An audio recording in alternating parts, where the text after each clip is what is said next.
Hello and welcome to our 9th COVID-19 market update with Thomas Caldwell. Today is August 5th, 2020, and it's about 20 weeks since we started self-isolating and social distancing. Tom, the Canadian economy relies upon small business, which is the heart of everyone's community. Everybody wants to support local. Now, a recent survey said it would take probably 10 months for those small businesses to get back to their capacity. Right. What can you say to an entrepreneur who's struggling or feeling uncertainty right now? Well, I always use the adage in business, hanging in is winning. If you can hang in long enough, you're going to make your passes. The statistic of 10 months to come back is not helpful because the average small business does not have the cash reserves to last 10 months with very little business. The good news is, I use sort of a little example, Niagara-on-the-Lake. I was talking to a clothes retailer there. His business is about 48% of what it has been, which is actually not bad. He thinks he might be able to get it up another 10.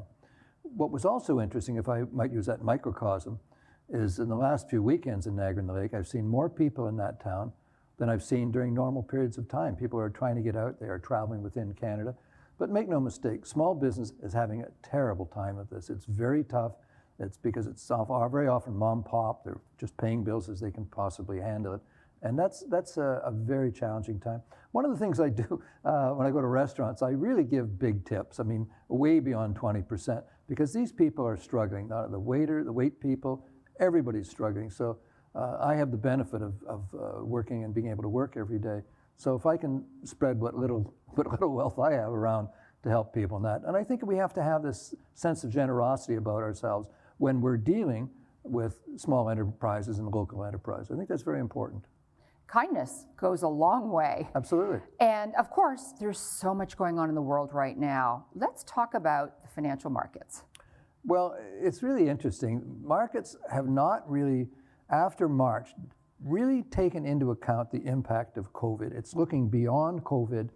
It's looking to next year's earnings. Everybody knows this year is going to be a disaster. Everybody's looking to what it's going to be like in 2021.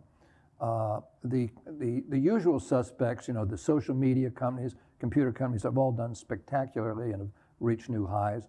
On the other hand, gold is moving up to new highs, reflecting the fact that we're printing so much money that we may end up with inflation down the road here. In the meantime, interest rates are very, very low. So that means you can borrow money at low rates and buy stuff, and stuff being houses, etc. But I think it's quite interesting. My sense is, from just using my own small examples that I see, I think we're going to have a quick bounce back when we get into the next phase of this. The key statistics, which we don't get, is new deaths each day. In Ontario, for the last week or two, it's been running at 2. Well, that's not even a rounding error. So in actual fact, the real statistic, that is deaths per day or growth in that, has come way, way, way down. The treatment is better. If you go into the hospital now, you've got a pretty good chance you're going to be all right. Whereas in March, they did not have a handle on treatment. So I think markets are looking beyond. They're looking at fundamentals like printing all this money, low interest rates, what are earnings going to look like next year. So it's beyond the COVID.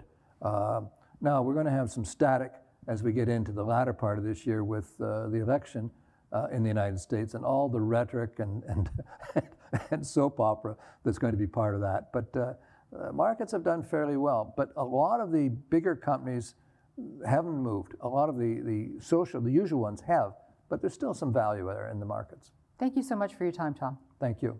And thank you so much for watching. Stay safe and healthy.